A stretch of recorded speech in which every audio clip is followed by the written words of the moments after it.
Hey guys, welcome back to my channel. My video today is a Q&A. So I put up on my Instagram, I want to say sometime this week, and I filmed the video and I hated it because my lips looked really dry in the video, so I thought no, that's not going out.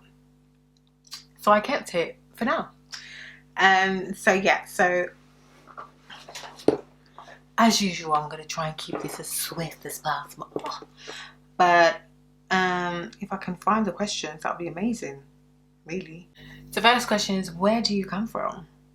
I am Ivorian, so I'm from Côte d'Ivoire, which is next to Ghana in West Africa, and I'm French speaking, as most of you would know, but I realise that some may not. The second question is, what inspired you to make YouTube videos? So funny story, I did set out to start YouTube videos in the beginning. So when I first started, I did like 2 or 3 videos, and then I thought, ugh, hate my teeth, don't want to do this anymore. I'm done with YouTube. I'm just going to keep being a watcher and not a participator. So then I was kind of done with it. And then I was made stylist at the salon that I was working at the time, and I really wanted to like make my work stand out. Like I was really interested in making sure that I practiced enough and all of that stuff. So I went ahead and bought myself a Canon 600D camera at the time, and I said, I'm going to film my videos.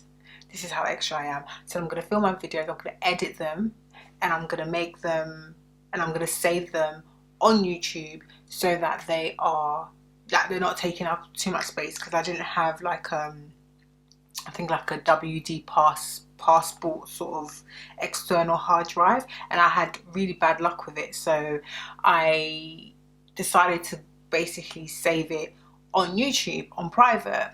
So I uploaded my first video, uploaded my second video, and by the like I think second or third video, I can't quite remember, I thought, why am I getting comments? I keep getting comments, and it is to my belief that these videos are supposed to be private. Anyway, as you can guess, it turns out Dum had put it on public the whole time, and obviously I had started to get comments. A lot of the comments were positive, and I started seeing lots of views. I started seeing that my videos were getting lots of views, and I thought, you know what, I will definitely put out these videos, and I'm going to keep putting out these videos because it's feedback at the end of the day. And yes, whilst you know it was a personal thing for myself to look at it and kind of see where I would be in 10 years time, whatever, I thought, why not let the rest of you guys watch with me? And I was very open to criticism. I was very open to people saying I didn't like it and blah blah blah. I felt like that would toughen me up a little bit more. So that's basically how I started doing salon work videos, and that's how my channel went to where it was. So it was never really my intent to sort of become popular on YouTube or anything like that. I was just doing something that I was passionate about, and I never really pursued it further. And I also wanted to grow my clientele. So like these things, even the point where I am now, for me it's not really about being popular. It's just really just about just doing it because I enjoy it. So yeah, that was my long-winded answer. Someone said, Lorena, actually, hi Lorena, said, how do you balance being a mum and your business? PS, you're a true boss lady and I love your drive. Thanks, hun. Well, balancing business and being a mum, I just take it day by day. I'm taking everything day by day. Like I said in my more in-depth video, when I talked about like being motivated and getting my mind right basically after giving birth, and how I've been dealing with it up till now, which is like 4 months postpartum. Look, it's not easy. I'm not even gonna paint this lovely picture for you guys because it's hard.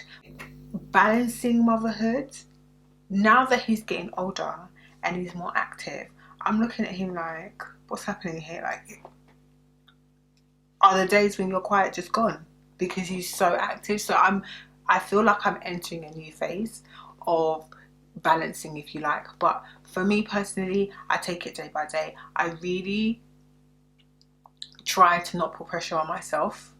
I do what I can when I can, but I keep a lot of, like, the balance, if you like, is through me having a diary. I write everything down because mummy brain is real.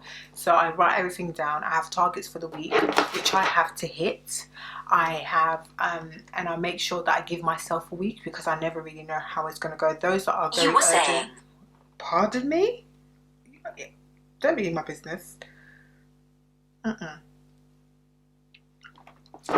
Sorry. I make sure that I have a diary. I make sure that I keep tabs of whatever I'm supposed to do. That keeps me really organized. I have a set day, which is normally Mondays, where I run through what I've done, what I need to do, what I haven't completed, and all of that stuff.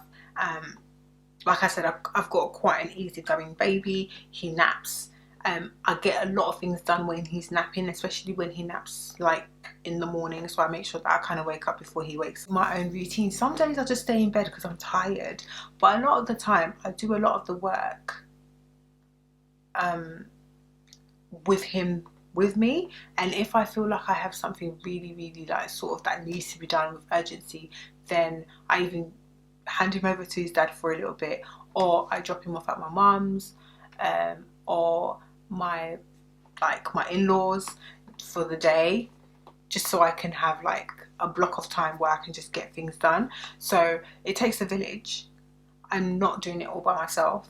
How do you stay motivated? Shanika Hall Makeup said, I'm a glass half full sort of person, so my outlook on life has always been rather motivated. I rarely, like, I do feel down, I'm human, but I rarely like to stay there. I like to acknowledge why I'm upset about something and then kind of figure out what I need to do to get out of that feeling. That's just the way I work. I just take everything a day at a time. That's the best response I've got. I just take everything a day at a time. I have future goals and I have things like that, but immediate goals is that I need to make sure that I'm okay. So mentally, I need to always try and make sure that I'm okay. I feel like feeding my mind and being around positive people and being positive myself helps me massively.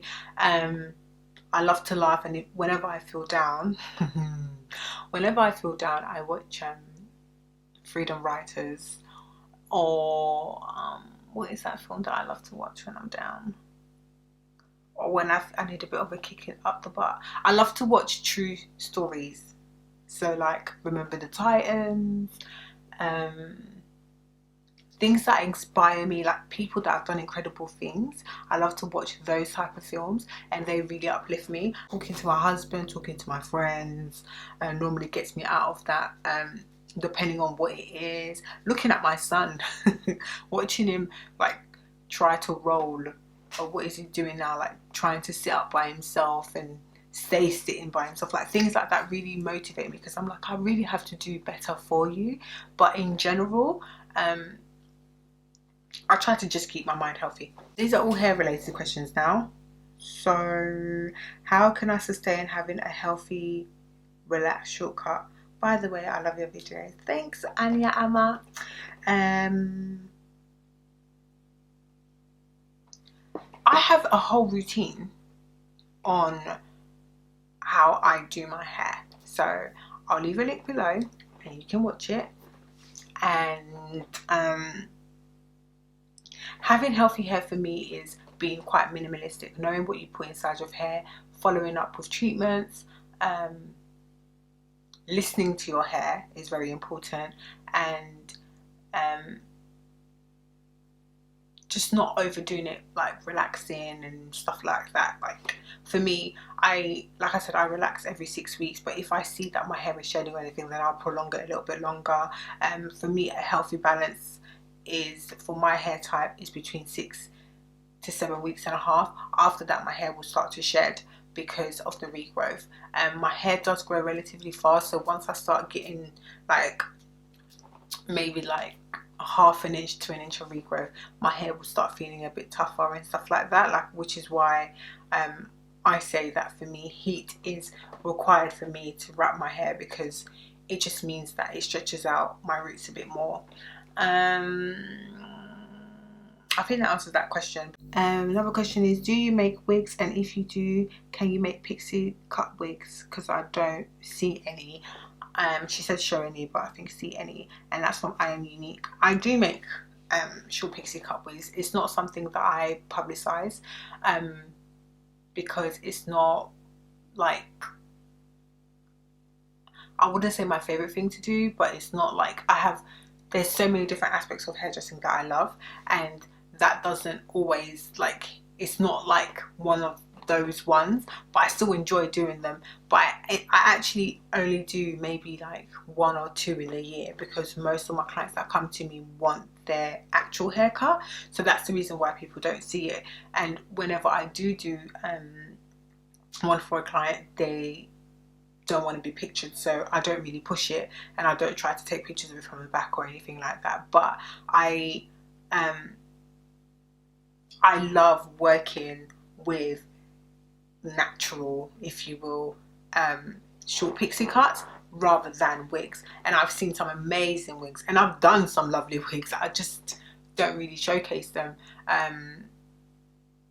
but I will make an effort to, because, you know, it will be nice to show that variation. Question by Angie B is, hey Ant, is stretching a relaxer a good idea? Stretching a relaxer is a good idea if it works for your hair. Like I said, for me, it's all about knowing your hair and knowing what your hair's like. For me personally, I know that stretching my relaxer out, I can only do it till about 7.5 weeks, otherwise I start getting shedding. I know that if I relax my hair every 4 weeks, if I do that too often, then my edges will weaken and break off. So it's all about trying to find the balance, find out what works for your hair, and also follow it up with a good routine.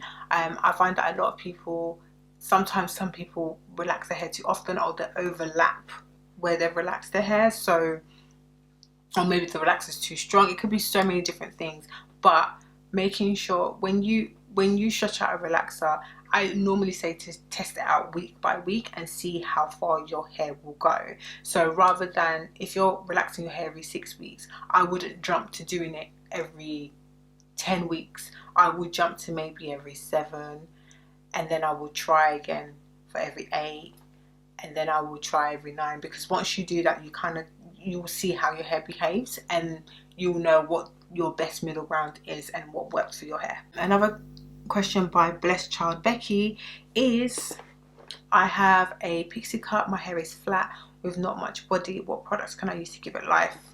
I mean, you could use volumizing products, but to be honest, like I always say, you can pin curl your hair depending on how long it is or how short it is. See me, I don't really care so much about making sure that my hair looks exactly how it does. I don't really care about making my hair look exactly the way it does at the salon. So for me, it just has to look really neat, and I really like a messy look. So it really depends on what you would define as a like body. For example, put like a few bendy rollers in it if you want to give it like really like big height. If you don't want to do that, pin curls are like the go-to for keeping the bounce. And like I told you guys before, using one of these strap grips really helps. So putting it around your hair and then keeping the top not as flat. So when I put the headscarf on, if I'm trying to keep the body of the hair, I don't flatten it so much at the top. I kind of loosely put it on and tie it, but I leave a little bit of space at the top, and it normally lasts a lot longer. Alright guys, so that's it for my video today. Thank you so much for sending questions. Let me know if you've got any more questions for me. Thank you so much for watching. I did not miss that about a weave. Thank you so much for watching, and I'll see you in my next video. Bye.